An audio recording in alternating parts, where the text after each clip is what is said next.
अब मैं एक ऐसा कवि बुला रहा हूं जिसे सुनने में आपको बिल्कुल बुद्धि नहीं लगानी, क्योंकि उसने लिखते में नहीं लगाई। और मैं मोरवी के मंच से 1,00,000 रुपए का पुरस्कार घोषित करता हूं उस कवि के कविता पाठ करने के बाद अगर कोई व्यक्ति ये बता दे कि वो किस रस का कवि था। पिछले 20 साल से उस पर रिसर्च चल रही है। मोदी जी ने भी उसे सुना था, 2006 में मैं पहली बार लेके गया था। बाद में प्रधानमंत्री जी ने ये पूछा ये क्या था। मैंने कहा यही आपके बारे में प्रतिपक्षी बोलते हैं। मैं जानी बैरागी को आमंत्रण देता हूं, जो बहुत ही प्यारा कवि है। आप उसे सुनिएगा, देखिएगा, उसकी भंगिमाएं देखिएगा, एक बार जोरदार तालियां बजाइएगा।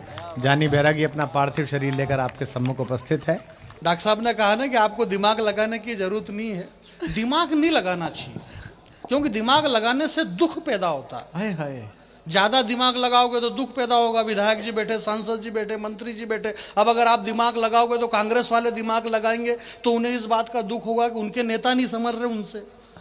कांग्रेस के नेता कूद कूद के बीजेपी में आ रहा है, कांग्रेस वाले से नेता नहीं समझ रहे। और भारतीय जनता पार्टी वाले दिमाग लगाए तो उनसे उनके कार्यकर्ता नहीं समझ रहे हैं।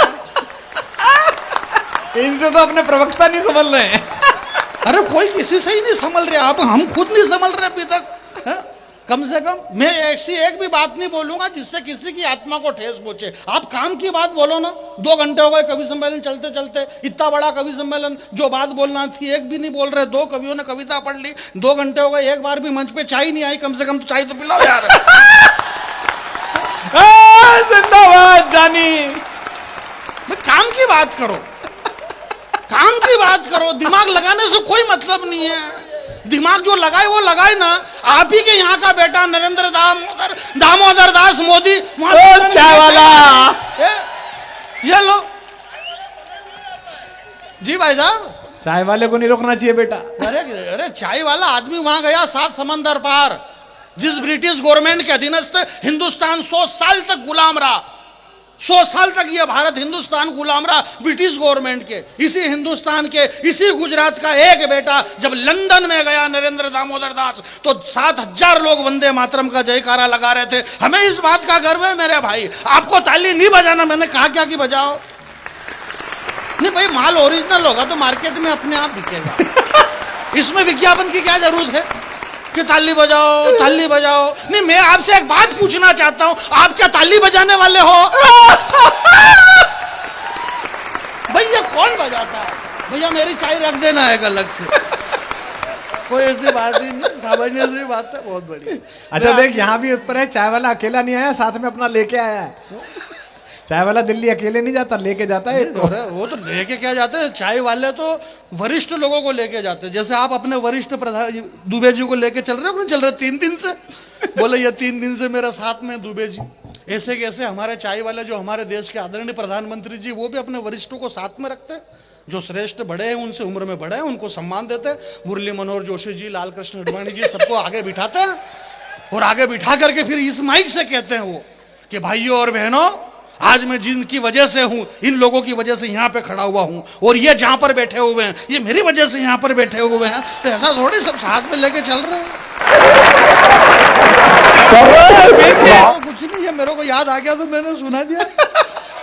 पहली बार कवि सम्मेलन हो रहा, अगर मैंने सुना था तो ये डॉक्टर साहब सुना देते, क्या मतलब है? अब ये नहीं भी सुना है तो इनको क्या फर्क पड़ रहा है? इनके तो 20 लाख पक्के, हमारे तो 1 लाख तो होने। ये सारी बात है हमारे।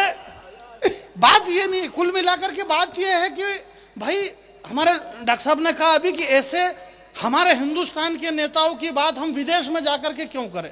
और वाकई में नहीं करना चाहिए। जैसे भी हैं अपने हैं भाई। अगर ये सड़क खाएं, ये चारा खाएं, ये 10 करोड़ खाएं, 20 करोड़ खाएं, तो अपने हैं भाई, अपने यहीं का खा रहे, क्या मतलब है? और अपन नहीं खाएंगे तो कौन खाएगा? ये हिंदुस्तान की संपत्ति सरकारी संपत्ति है, इस पर सबको अधिकार है। आप खाओ पियो ऐश करो, बस संसद में घाटे का बजट मत पेश करो। और ये कौन चिल्ला रहा कि खा गए खा गए? ये वही चिल्ला रहा जिसको खुद को खाने को नहीं मिला। इसलिए आप खाइए, खाने में कोई दिक्कत नहीं है। मैं पीने के बारे में कुछ भी नहीं कहना चाहता हूं।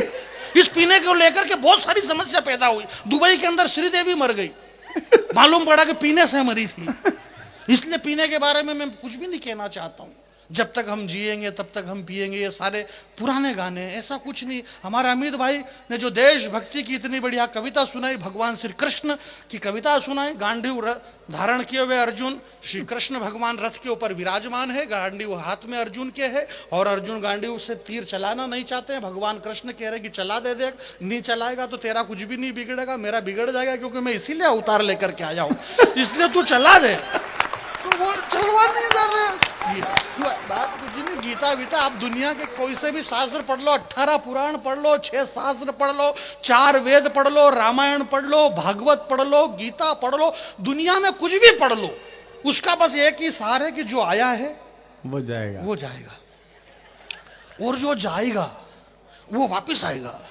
ये जो लोग इधर से आ रहे हैं ये वापिस पता नहीं कब चले गए और वापिस आ रहे हैं। ऐसा आने जाने का सिलसिला बस हुआ, ऐसा कुछ भी नहीं है। अपन मैं आपके बीच में यहाँ ये नाम गलत छप गया और ऐसा कुछ भी नहीं। नाम जिसकी जैसी रही भावना प्रभु मुहूर्त नहीं देखी, ऐसी हमारे कुमार सर तो आजकल अपने अपने राम की कथा कर रहे, राम के ऊपर भी बोल रहे।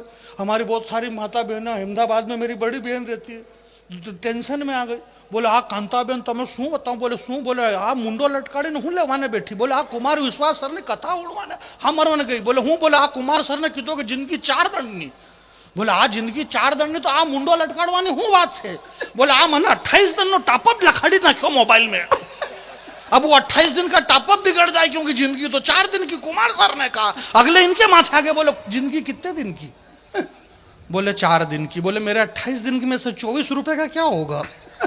अगला आदमी 1-1 रुपए का हिसाब लेना चाहता है। मेरे भाई मैं आपके बीच में एक बात कहना चाहता हूं, डिजिटल खिड़की का बहुत बहुत धन्यवाद, जो एक बड़ी कंपनी इस देश के अंदर राष्ट्रभाषा हिंदी, जो कि सिर्फ हमारी राष्ट्र भाषा ही नहीं है बल्कि हमारी माँ है, इस माँ राष्ट्रभाषा हिंदी को लेकर के पूरे देश के अंदर एक बड़ा मिशन इन्होंने बना रखा है। मैं डिजिटल खिड़की को प्रणाम करता हूं, जो यहाँ मोरबी जैसी जगह में पहली बार इतने विशाल लोगों की भीड़ में इतना बड़ा कवि सम्मेलन आपने करवाया। आप चाहते तो यहाँ पर और भी कुछ प्रोग्राम करवा सकते थे, किसी फिल्म स्टार को बुला सकते थे और कोई प्रोग्राम करवा सकते थे, परंतु आपने राष्ट्रभाषा हिंदी का कवि सम्मेलन करवाया है, इसलिए मैं राष्ट्रभाषा हिंदी की कविता की तरफ से आप सबको बहुत बहुत धन्यवाद ज्ञापित करता हूं। इसमें ताली बजाने की जरूरत नहीं है, दूसरे प्रोग्राम में पैसा और ज्यादा लगता है, ये थोड़ा सस्ता प्रोग्राम था।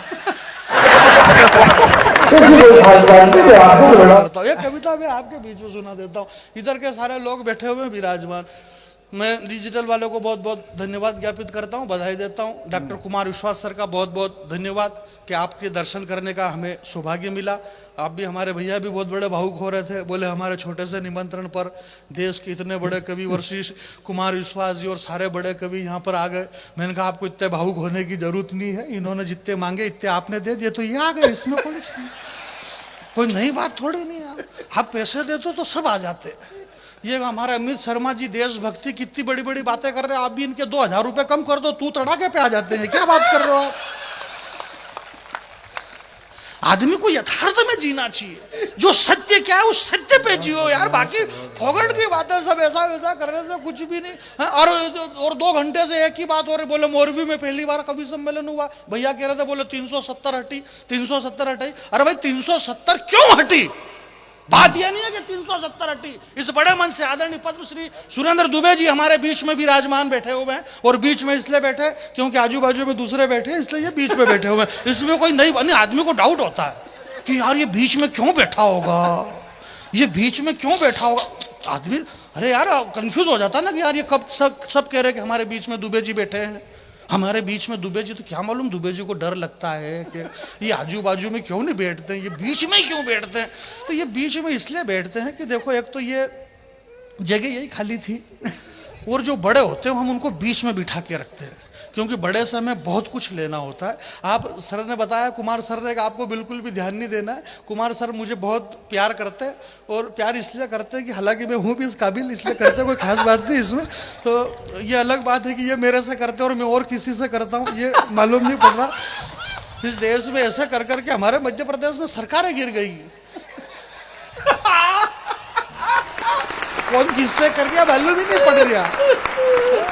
और अखबार वाले लिख रहे, बोले सरकार गिरी रे, सरकार गिरी, टीवी पे चैनल पे बोले सरकार गिर गई, सरकार गिर गई, सरकार गिर गई। सांसद महोदय मैंने कहा बोले सरकार गिर गई, इससे तकलीफ नहीं है, तकलीफ ये है कि कितनी गिरी ये तो बताओ।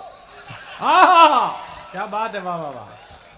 हमारे राजनीतिक स्तर क्या है और क्या नहीं। इस हिंदुस्तान की 135 करोड़ जनता ने, ये जो इतना बड़ा विशाल कवि सम्मेलन हो रहा है, हमारे अमित भाई ने बताया कि भगवान श्री कृष्ण, मेरे भाई एक बात बताना चाहता हूं मैं आपसे, हिंदुस्तान, ये इसको इको बंद करो, मैं गाता कहां हूं? मैं तो गा ही नहीं रहा हूं, मैं तो खाली बोलता हूं प्लेन। और जब मैं बोलने में इतना मजा आ रहा तो फिर गाने से क्या मतलब है? गाना नहीं। रामधारी सिंह राष्ट्र कवि दिनकर जी ने कहा है कि गाकर, गीत गाकर किसी को रिझाने का मतलब गीत नहीं होता है, गीत का मतलब ये होता है कि वो जो गीत है वही गीत है। नहीं वो मतलब उसमें इतना लोट लेने के वो मैं भूल गया, दिक्कत ही है, बात ही है।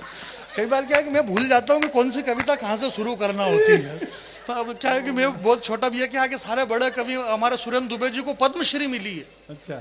और पद्मश्री हैं, और हमें गर्व है कि आज हम इनके साथ बैठते हैं। हमारी आने वाली पीढ़ी जब होगी ना, तब ये अमित और ये दोनों हैं, छोटे हैं, अब ये सब के एक तो बोले छोटा बच्चा है, छोटा बच्चा भी, इसमें इसकी तो कोई गलती है ही नहीं। अब ये पैदा ही बाद में हुआ इसलिए छोटा है, बाकी कोई गलती थोड़ी इसकी। फिर इस गलती इसके माता पिता की, इसको बाद में पैदा करा उन्होंने, तो इसमें इसकी कोई गलती नहीं है। तो ये सारे बड़े कवि हैं, पद्मश्री हैं। सुरेंद्र दुबे जी बहुत बड़े कवि हैं, वरिष्ठ कवि हैं। श्रद्धेय कुमार विश्वास जी का परिचय मैं इसलिए भी नहीं दूंगा कि कई बार अगर इनका परिचय हमारे बहुत सारे कवि इस तरह से देते हैं और उनको यही मालूम है कि भले तुम किसी तरीके से दे लो, होगा तो वही जो होना है। आप बिल्कुल भी नहीं समझ रहे और समझना भी मत, कि कुछ चीजें ऐसी होती है मेरे भाई के। माता कौशल्या से पूछा कि तुम्हारा गर्व से मस्तक कैसे ऊंचा हो गया? तुम्हारे बेटे राम हैं, हमारी राष्ट्रभाषा हिंदी, हमारी माँ है, तो हमारी माँ का मस्तक तब ऊंचा हो जाता है कि जब किसी 200-300 करोड़ रुपए लेने वाले किसी अक्षय कुमार, जो गुटके पाउच खा खा के थूकवाने वाले अजय देवगन जैसे फिल्म स्टारों को, वो चाहे 100-200 करोड़ रुपए ले ले, उससे दिक्कत नहीं है।